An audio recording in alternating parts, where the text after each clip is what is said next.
মা মা আমাকে দেখতে খুব সুন্দর না, খুব মজা।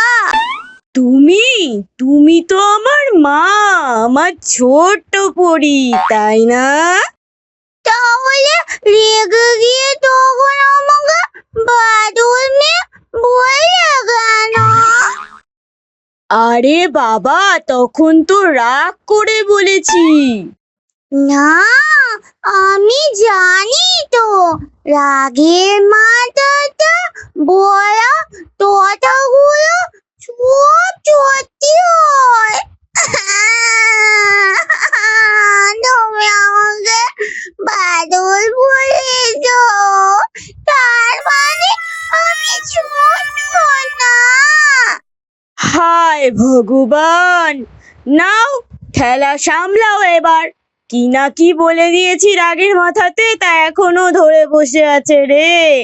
তোমরাই তো সব ট্রেন্ডে তোলো, তোমরাই এবার ওকে বোঝাও।